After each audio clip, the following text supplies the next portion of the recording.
Hey, my friends, it's your friend Kevin. Welcome, welcome, welcome. Thank you for subscribing, liking, and doing all that you do. This is your divine inspiration message for today.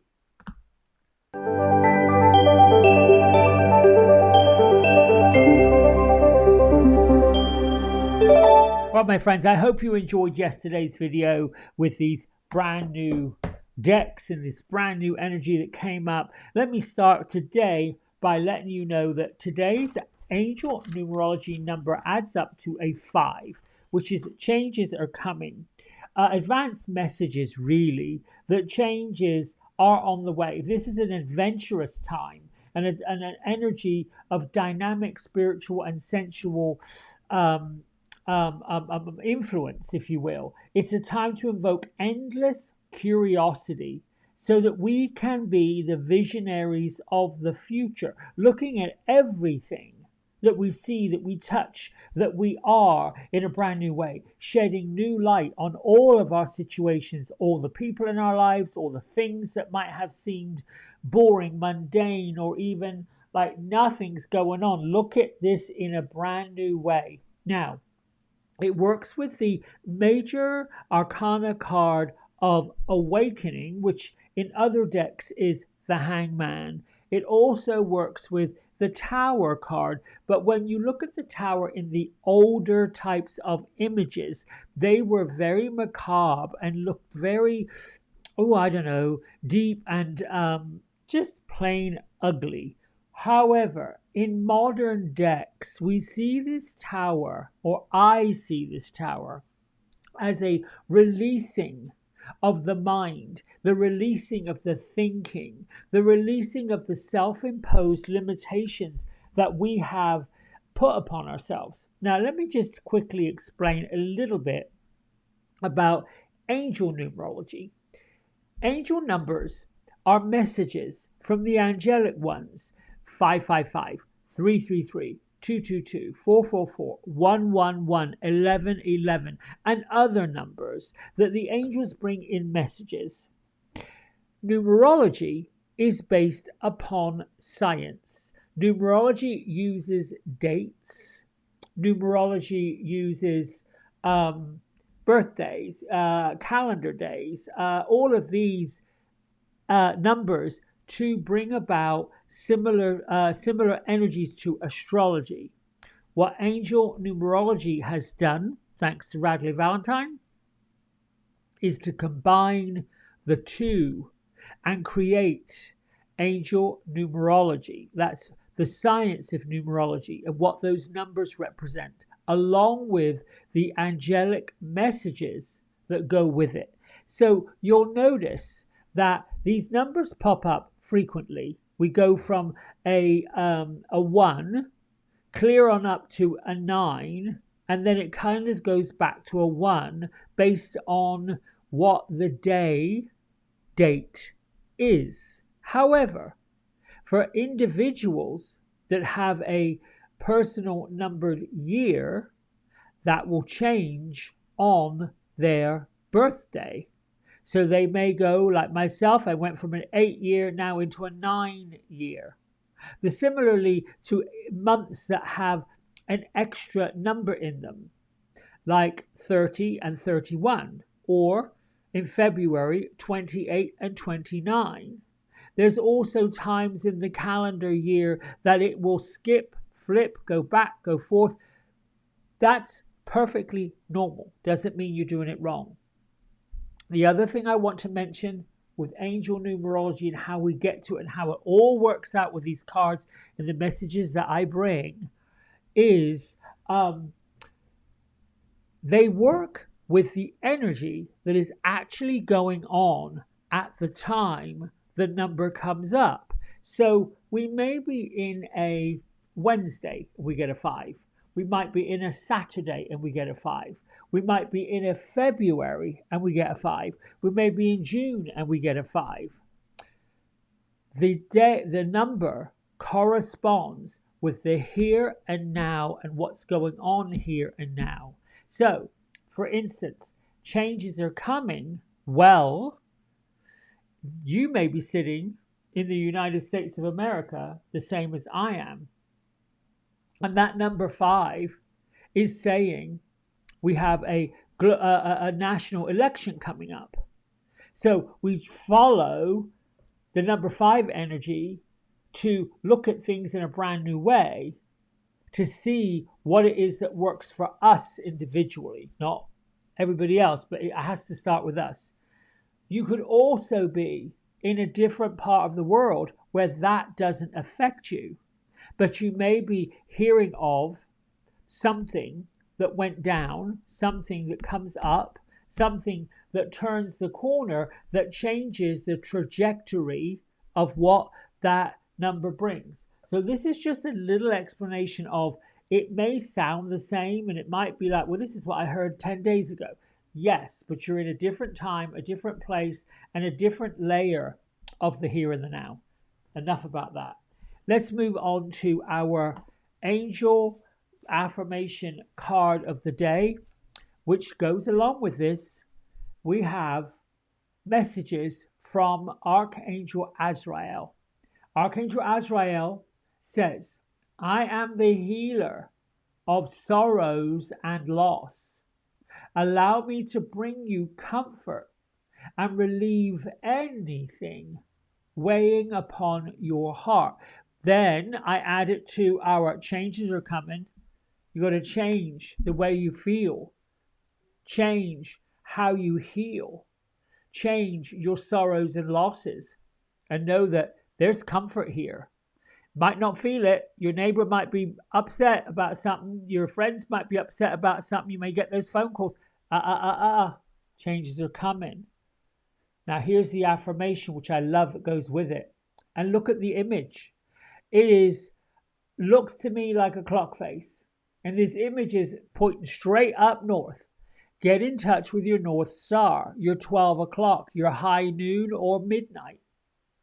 And declare, I am stronger than my sorrows. My hope and faith always prevail. Now, why is that so powerful? Because anytime we spiral upwards, we get to a brand new level. However, to get and reach these new levels, to get and receive and believe and achieve something new, we have got to experience the sorrow of what's leaving. We've got to say goodbye to what no longer serves us. Let's face it, people, we're not going to continue wearing the same shoes, the same socks, the same underwear forever and ever and ever. They will wear out. So when it's time for change, it's time for something new, when you're a little bit tired and weary of sitting in the soup of sorrow and sadness, you may get up in the morning and say, oh, good gracious me, thank you very much, but no thank you, I'm moving on. I appreciate this, but on we go. All right, we have Elmora and we have Sunat Kumara, who are our joint divine masters this week for the whole week. Elmora is actually holding our hands in our heart and working a protective light surrounding us to keep us safe. I explained yesterday that he was instrumental in the liberation of India in the mid-1800s, and he came to lead his peaceful people peacefully to a protective resolution. He's here now. Incidentally, works with the color blue, and I had said yesterday, totally reminds me of Archangel Michael's influence. We have Sunat Kumara, who is being an open channel, and that means any of the divine inspiration that's coming from our guides, our angels, our ascended ones. Remember, we just walked through Halloween, where the two worlds, where the world of the death and the world of the living are really, really, really close. Plus, we entered a new moon. So signs, codes, downloads, and sacred information is coming to us while we sleep. And if you have been like myself and other friends of mine who have felt like this time change, giving us an extra 60 minutes, has been wonderful. Sleep has been my friend. And yet, I've given up the idea that somehow I'm a lazy bum. And why am I sleeping all the time? But I've also been in this feeling of peaceful relaxation, not consumed with worry, consumed with disheartening information that is not what we're supposed to be listening to. All right. Archangel Uriel. This is what he looks like. He's with us all week as our angelic activator. Think of this as your archangel that says to you, I'm activating this part of your life. I'm giving you, what has he given us? Everything. He's given us the affirmation that things are going to work out. Everything is going to be okay. No matter what you think, feel, and believe right now, no matter what doctrine somebody's trying to shove through your door, no matter what someone says is happening outside your belief system, he's saying, all you have to do to activate my information is say, thank you, Uriel, for helping me trust this process. Anytime there is big changes, it is a bit like rowing a boat over a waterfall. Woo, Lord. You can say, this is like riding the Grand Rapids. Hold on tight. It's going to be a bit bumpy. You're going to get wet, but you're going to end up on the bottom, flowing down the river. Kind of an interesting analogy. And now I'm going to bring in Gertrude and Beatrice, but not before I read up. What are my isms? What am I going to be working with today? I wake up to my high-flying life. Today is a new day, and I am living a high-flying life. That's what you affirm. No matter what gets in my way, it's high-flying. I am aligned with the power of the Creator. That power is with me now and has always been with me. I was telling a friend of mine this morning, I saw in my mind's eye this good friend of the channel, and I saw a 8 pointed star from the top of her head pointing up, below her feet pointing down, either side of her left and her right side pointing out east and west, and then the four corners that join those other four. And then this star that at first started looking vertical, then turned, the vertical stayed where it was, and it opened up into a horizontal, and then it turned into the angle, and then it began to turn clockwise, as if her hands were outstretched, her head was high, and her feet were grounded. And this star was the light with her in the middle. And no matter what direction she faced or what direction was facing her, she was in this bubble of divine power and divine protection. And then I began to see myself the same way. So I'm offering you the same visualization so you yourself can tap into the channeling of the spirit world and get yourself into, many of them call it a bubble. I call it a celestial star, your North Star, and hello. Now, I pulled this card after I gave her that visualization, and here's the North Star. It is all, we are all linked. Now, the other ism comes from my friend Joanna Pantases. I am choosing to trust the process of life and welcome opportunities with open arms. That's it, done. Now, Gertrude, Beatrice, where are you? We ain't got a lot of time because I'm already going over, but I think it's necessary. What are you doing? What are you doing? So, Gertrude is sitting on top of a brick wall facing a garden. There's our card. And Beatrice is right next door to her. Like, Gertrude is literally dangling her legs over a brick wall, not very high. She's got a big meadow field behind her, filled with buttercups or yellow flowers. Gertrude is standing, leaning up against the wall. And let me see what you're looking at. And they're just looking at things that you're planting, seeds that you're planting. Oh, okay. So they're asking what, and that's before I pulled this card over. What seeds are you planting?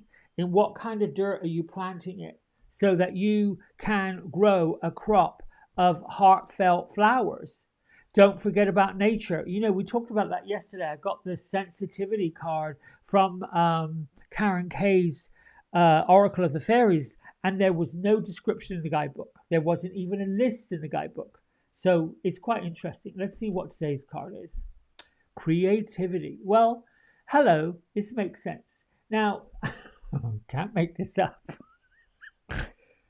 We've got Our Lady sitting on a wall, looks like, well, I don't know whether she's sitting on a wall or what okay. She's sitting on a wall with her legs dangling over the edge.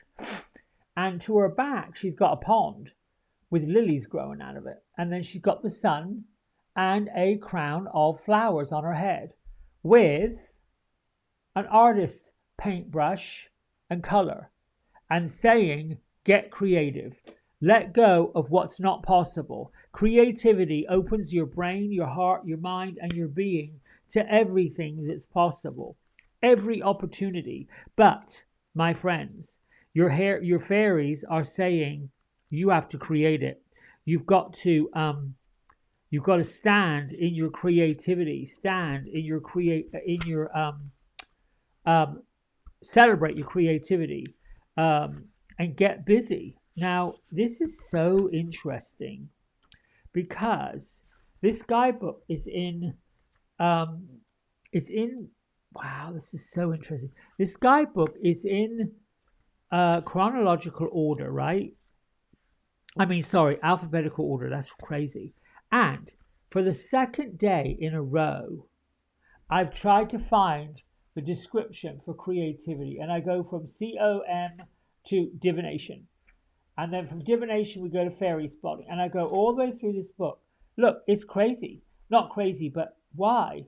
Then I'm going to go into here and I'm going to look for this list. Interpretations of the cards, correct? Well, we have nothing for creativity. Look, nothing. So I love it because I get to create whatever I want to create from it.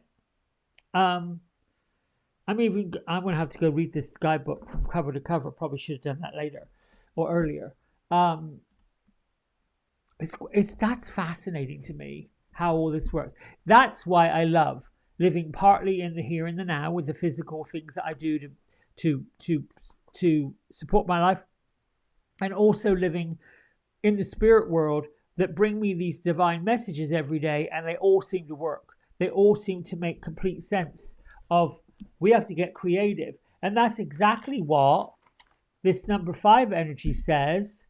Look at things in a new way, shed new light on situations, dynamic, spiritual, sensual, be adventurous. That to me talks about creativity.